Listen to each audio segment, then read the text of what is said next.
Have you ever stopped to think about, the invisible forces shaping your life? How much does our environment, the natural world, sure, but also the human-made stuff actually influence our day-to-day? Today, we're diving deep into exactly that. We're exploring societies and their environments from the book, Human Societies, A Brief Introduction.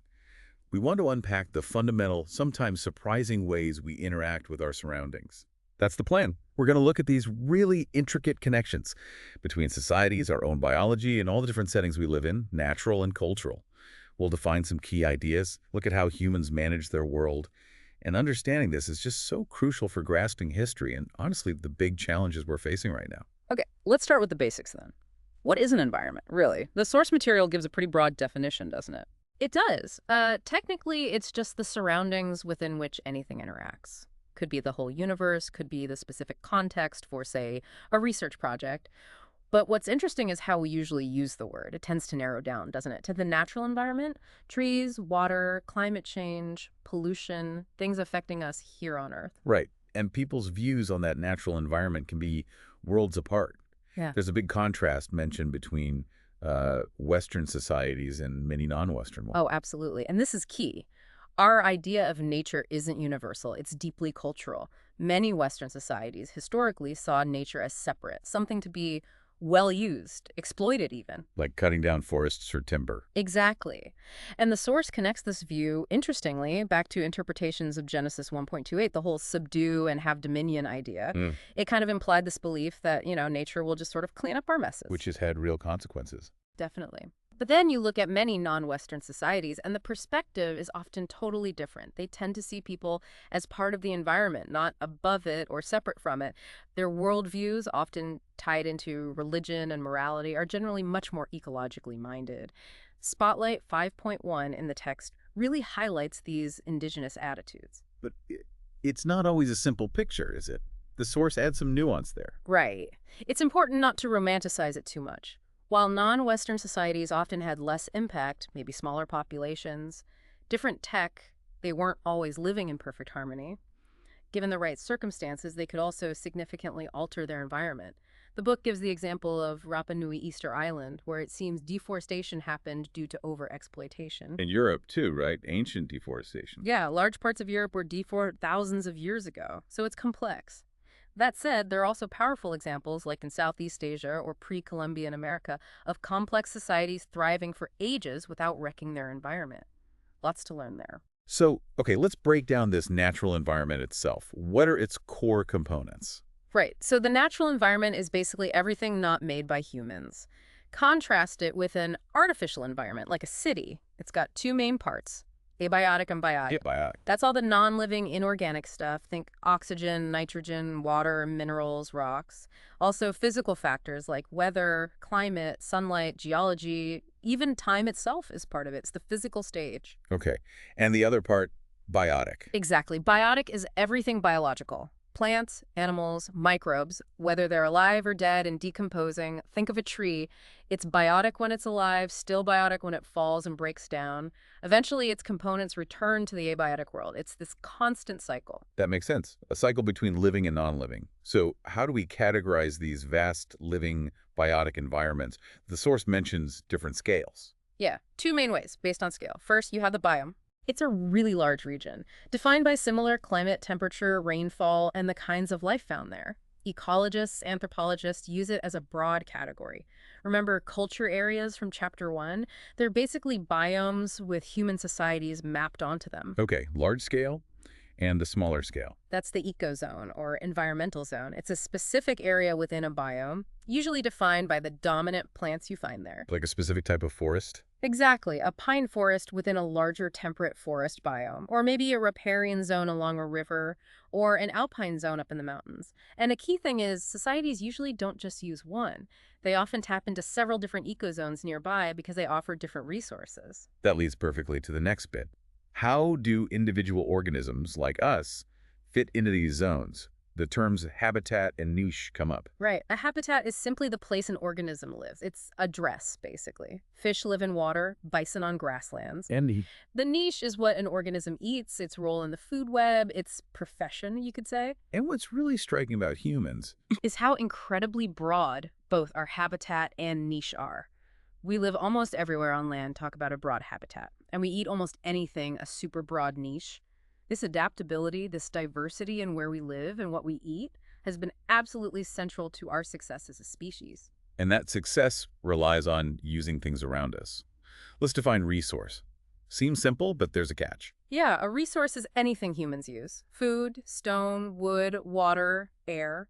But the key word is use. If a society doesn't use something, it's not a resource for them. Even if it's plentiful or if another group uses it, it highlights that cultural dimension of value. And resources can be renewable or non-renewable. Crucial distinction. Renewable like crops or timber, if managed well. Non-renewable like fossil fuels or minerals. Obviously, that has huge implications for how you manage them long term. Okay, so we've covered the natural environment, but we also live in a cultural environment, right? What does that mean? For an individual, it's basically the society they live in, its traits and norms. But for a society, its cultural environment is the other societies around it, the neighbors. And those interactions with neighbors matter a lot. Hugely. They shape politics, social life. It can be peaceful stuff, trade, intermarriage, alliances, or it can be hostile warfare, disease spreading, migration pressures, even genocide in extreme cases. And leaders within a society can really steer things, influencing that cultural environment. Definitely. A headman, a king, a president. They can make decisions that take a society in a totally new direction. The source mentions the drastic example of a democracy becoming a fascist dictatorship like Nazi Germany.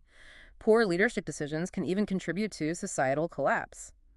It's not just about internal politics, though. What else? Societies face external pressures, too. Think changing climate leading to drought, new diseases appearing, hostile neighbors becoming more aggressive, maybe powerful outsiders invading, or even global issues today like sea level rise from climate change that are totally beyond one society's control but deeply impact them. Wow, okay, there's so much interplay here. So how do we actually study all these connections? What's the academic field? Well, the broad study of living things and their environment is ecology. When we focus specifically on humans, it's human ecology. Human ecology. Yeah, it's the study of the relationships and interactions between humans, our biology, our societies, and our physical environments. It's a big umbrella. It includes things like ecological anthropology, which often has a more biological focus, and environmental anthropology, which might lean more towards the cultural or humanistic side. And you can break human ecology down further. Into two main parts, basically. Human biological ecology looks at the biological side of that human environment link, how our bodies adapt, things like that. And cultural ecology studies how culture itself is used by people to adapt to their environment. Tools, social organization, knowledge, beliefs, all of it. And this field is relevant today. Hugely relevant. Understanding culture and environment helps us grapple with problems like deforestation, species loss, food shortages, soil erosion. But, as the source notes, there's often a tragic conflict between tackling these long-term environmental concerns and short-term economic activities. It even mentions environmental activists being murdered, like in Brazil, for trying to protect resources. That's grim. So within human ecology, there are different ways of looking at things, different approaches. Yeah, the text mentions a few. One approach sees humans basically as animals, focusing on how we efficiently get food and find mates. But it misses a lot, right? Like art and music. Exactly, it's a bit reductionist. Another approach views humans as rational choosers. We set goals, we figure out logically how to achieve them. Sounds reasonable. But is it true? Are we always rational? Well, that's where Spotlight 5.2, Do Humans Behave Rationally and Optimally, comes in. And it basically says, probably not. Oh. Yeah, rational choice theory assumes we make decisions based purely on logic, with all the information, no emotion, calculating outcomes perfectly. Which never happens. Pretty much never. We rarely have all the info. We often don't look for more. We're swayed by emotions, social pressure, traditions. We make mistakes. Even altruism, doing things for others at a cost to ourselves, goes against pure rational self-interest, but it can be really beneficial for the group. So rational choice is more of an ideal than a reality. What about optimization? Optimization is about finding the best possible choice given the circumstances. But again, that needs perfect information, which we usually lack. So mostly, we make best guesses that might actually be suboptimal. The example given is driving way out of your way to save a tiny amount on gas. People do it, but it's often not actually saving them money or time overall. So we're often irrational and make less than perfect choices. We do. But here's the thing. Enough of our behavior is generally rational, or at least good enough, that we've managed to survive and even thrive as a species. And then there's a third approach mentioned, the political one, which looks at power differences from village leaders up to multinational corporations and how that shapes environmental interactions. Okay, so across all these interactions and approaches, there's a constant theme running through adaptation. Exactly. Adaptation is just adjusting to new conditions. And since conditions are always changing, adaptation is this ongoing, continuous process for any society. And for humans, it's mostly cultural adaptation. Overwhelmingly. We have some minor biological adaptations like sweating and heat, but the vast majority of how we adapt is through culture, our tools, our knowledge, our social structures. A society's cultural system has to be flexible. If it can't adapt to changing circumstances, environmental or social life, it risks decline, collapse, or even extinction. We saw this happen to many smaller societies faced with Western colonialism, for instance. And part of adapting successfully is resilience. What does that mean here? Resilience is like having a backup plan built into your culture. It's the ability to bring back old practices or knowledge when conditions change and you need them again. Like knowing about wild foods. Yeah, the example used is people during the Great Depression who still knew which wild plants were edible, even if they hadn't eaten them regularly for years. That knowledge provided resilience when store-bought food was scarce. And driving change and adaptation are invention and innovation. Absolutely fundamental. Invention is coming up with something completely new, an idea, a tool, a method. Innovation is tweaking or modifying something that already exists. Think about it, pretty much everything we use, every technique we employ, was once an invention or an innovation. They are the engines of cultural change and adaptation. So societies adapt using culture. How do they actually manage their environment on a practical level? The source talks about environmental management. Right. It breaks it down into different types, physical and ritual. We can start with landscape management, which is large scale. Physical modification is obvious. Building a dam is a huge one. It changes river flow, floods land, impacts habitats, provides water for farming, which itself is a landscape modification. Building cities, too. Definitely. Developing a city completely transforms the natural landscape into an artificial one. It's destructive to nature, but obviously supports the society living there. And then there's ritual management of the landscape. Yeah, this involves appealing to supernatural forces for help. The book mentions Indigenous Australians performing ceremonies to maintain the Dreamtime, which is tied to the land's well-being.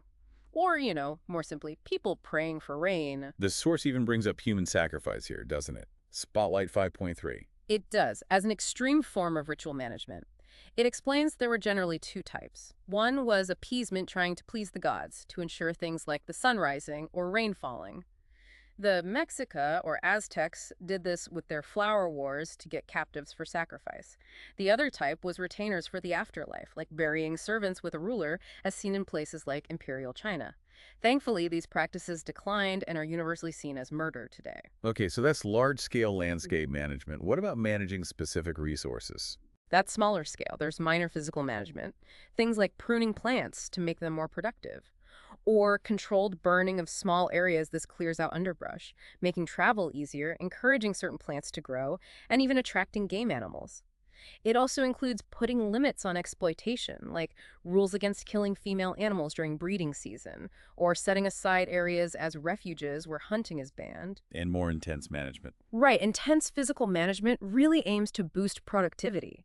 This often involves controlling reproduction and genetics. Think breeding animals to emphasize desirable traits or selecting seeds from the best plants. Over time, this intensive management can lead straight to domestication, like how wild grasses became corn or wild aurochs became cattle. But some resources, like Sami reindeer, remain technically wild, but are still very intensely managed. And finally, there's ritual management for resources, too. Yes, ritual resource management. A common example is among hunting groups who view animals as equals, believing the animal chooses to give its life. So they perform rituals to thank the animal's spirit. If they fail to do the rituals correctly, they believe the animals might get angry and refuse to be hunted in the future. So the ritual directly connects to ensuring future hunting success. So putting it all together, we've really traced this complex web connecting human societies with both their natural and cultural settings. From the basic building blocks of the environment, abiotic and biotic factors, biomes, ecozones, to the ways we use resources and the different strategies, physical and ritual, we employ to manage our world. Understanding these concepts, habitat, niche, adaptation, resilience, invention, innovation, all the different management styles, it just gives you a much richer picture of human existence. It's a constant dance of interaction and adaptation. It really is. And it makes you think, doesn't it? How does understanding all this change how you see your own life? Your choices about what you buy, how you interact with your community, even the wider world, and how much of our own behavior, which we often just assume is logical, is actually guided by these deeper cultural patterns, these historical ways of interacting with our environment. This deep dive really just scratches the surface of that incredible complexity. We really hope this exploration has given you a valuable shortcut to understanding these ideas and maybe spark some new questions for you. Thanks for joining us on the Deep Dive.